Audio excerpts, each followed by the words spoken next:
Hey, what's up, YouTube? And today I wanted to talk about prayer in Islam and really why we pray. I don't think anything in here is going to be necessarily mystical or hidden or something like that. I think it's going to just be obvious, but something that a lot of people don't really understand. So, what kind of made me want to make this video about prayer? Well, obviously Ramadan was not too long ago. It's the time Muslims fast, and usually the last 10 days they offer something called Tarawih prayers, or prayers where people essentially pray from 8:30 to 10 or 9 to 10 p.m. An hour straight. Even more powerful is we have something called Qiyam al-Layl, which is from like 4 in the morning to 5 in the morning. These are prolonged times of prayers, and the strongest I've ever felt, almost in a mystical state, and this wasn't just me, it was when I did my Qiyam al-Layl, or morning prayers during Ramadan, where we prayed, during the morning time, and it was long, and I know during it, a lot of people were just kind of breaking down into tears, and I think what it is that you just feel this, like, at least from my opinion, but the person next to me, a lot of people were crying. And it's just, you feel this ultimate love of God. You feel this ultimate mercy from God. You feel this compassion from God. Because what people forget, and this is the same in the Bible, which comprises the Judaistic faith as well, the Tanakh, the beginning of the Bible, the New Testament, the Quran, is that God refers to himself as the most compassionate and the most merciful, right? When Muslims start their prayers, they say, Bism Allah Rahman Rahim. So in the name of God, the most merciful, the most compassionate. And you really start to understand when you're in those moments, when you're up at 3 in the morning praying to God, and it's the end of Ramadan, and you're thinking about how much you fasted, how much you sacrificed, and how it's almost over essentially. That you feel this love like just hit you, like you feel this like calmness, and that's the best way I could describe it. And so, one thing I want to talk about, like, why you should pray. I'm not gonna just say you should pray so you don't go to hell, which is what a lot of people tell you. But there's a lot of reasons why you should pray. Number one, when I started praying, my mindset was kind of like, I work out, I'll go whatever, do jiu-jitsu or kickboxing, or things that are hard on my body, right? That aren't easy to do. I might do it for like an hour or 2 hours, right? Um, so why can't I pray for 5 minutes a day, right? You know what I mean? If I have time to play video, I mean, I wouldn't even say video games because those are easy, or sitting down on TikTok, that's something easy. But, I mean, ideally, even think about it. You think about how much time we waste doing things that aren't important. But aside from that, it's really 5 minutes out of your day, to really just pray. I mean, Fajr is really quick, same with Maghrib. I mean, it doesn't take that long to pray. But I noticed a huge drastic difference when I started praying, especially my first prayer in the morning, which we call Fajr prayer. So the prayer that when you wake, the first one of the day. When I started praying that, I noticed my day went so much smoother. I noticed just things were better. And I got to a point where I would notice when I'd forget to pray, like, hey, when I think of like something bad happening, like I hit my car on something, or just something you'd consider bad luck, I noticed it would be the days that I'd forget my prayer. So I'd be at a point, where now I'm like, I don't even want to leave my house unless I've made at least one prayer, you know, because my day is so much smoother when I do. I might get pulled over by the police, or I might have something bad happen to me that day, get a speeding ticket, whatever, if I don't do my prayer, because it really sets the tone for my whole day. Now, when I'm feeling bad about something, it's a calmness, and that's one of the main things that I want to portray to you. You feel calm. When people are always worried about evil eye and hasad and people putting curses and all that, I mean, how do you protect yourself? You do the prayers, right? It's a protection for you. Prayer is for you. God doesn't need your prayers. God is God whether you pray or don't pray, right?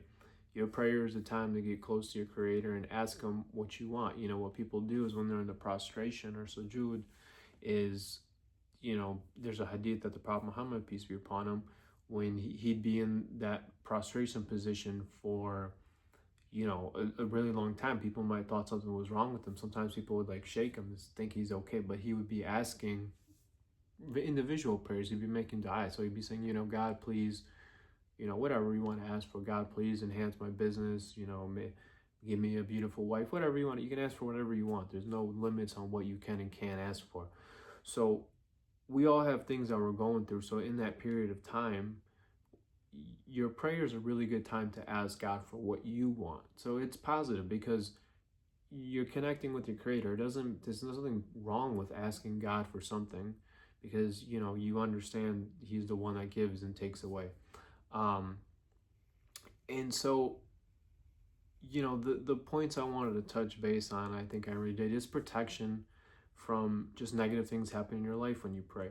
It's protection from evil eye, from curses, from black magic. I mean, that stuff is real. I've seen it. I've done exorcism or ruqyas on people, and I've seen them react to it.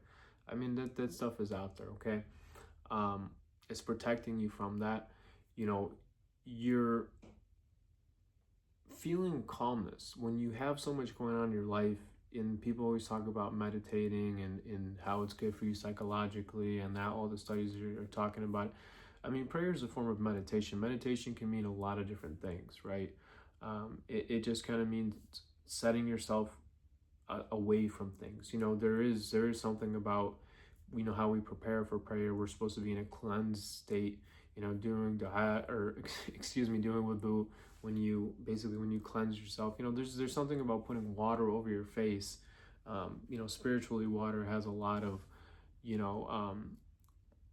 it's like a medium for energy, so before we start, we say Bismillah, which means in the name of God. And then when you kind of push the water over your face, it's almost like you're cleansing yourself physically, but also spiritually cleansing yourself, because you're making the water holy, so to speak, and you're using it to remove any negative energy. If you ever feel like you have a headache or something, wash your face, you'll feel better. And so, in the Quran, it also says in a lot of different verses, and this isn't just like generally it says this, or people are, I'm just telling you this because I want to make it up, or say, in Islam, in the Quran, it directly says God answers your prayers too. So pray, because God will answer what you ask for when you pray, right? You have to give something to God in order to, it's almost like you don't want to just sit here and ask God for things. Not that you can't do that, but when you're reciting his Quran, when you're reciting to God, when you're saying the Fatiha, right? When you're saying God is the master of all of humanity, when you're saying, please guide me on the straight path. If I'm not on the straight path, I'm lost. That's kind of like what the Fatiha is saying. It's saying the Malik Yawmiddin, the creator of all. You want to show your respect to God in order for him to show you respect and to give you what you ask for. So it's like a give and take, right? So that's why prayer is important, because you can ask for what you want in prayer, but you're also praising God while you're praying. And so, when we were in this, to go back to where the story started from, when it was Laylatul Qiyam, which I recommend everyone go to, the morning prayers in Ramadan especially, or just any prayer. I mean, the guy to the left of me is bawling. I'm bawling out, crying. The guy to the right of me. And when I'm closing my eyes, I really have never felt the way that I felt in that moment. I really felt like I was in another world of just like pure bliss. And there's a lot of people who talk about the bliss that comes from prayer when you're in that deep trance-like state. I mean, it would be considered a trance-like state that I was in. And you just feel like this warmth, this love, this compassion. You feel like people are always yearning for what to do next, or searching for that thing. Whether people think like, oh, if I have a really nice car, a really big house, or a really, wife with a big butt, all my problems are going to go away. It never happens. People get those things and they're like, I want the next thing. But in that moment, I felt like completely content. I felt like completed. I felt like if I could have this moment last forever, I'd want it to last forever. And I mean, I'm not a morning person, so you can imagine I'm feeling this at like 3 a.m. after like 30 minutes of prayer, right? It was an amazing feeling. And so I want everyone to experience that amazing feeling. And, ultimately, prayer is a great thing, right? Because a lot of us are flawed, and this is a great way to ask for forgiveness, to raise your good deeds. It's a good way for you to deal with the stressors of life. It's a good way for you to protect yourself physically, spiritually, mentally. Prayer has a lot of benefits. Don't just pray because it's like, oh, if I don't pray, I'm going to hell, right? That's not how it's portrayed in the Quran, okay? Pray because you want to pray, right? Why do people work out?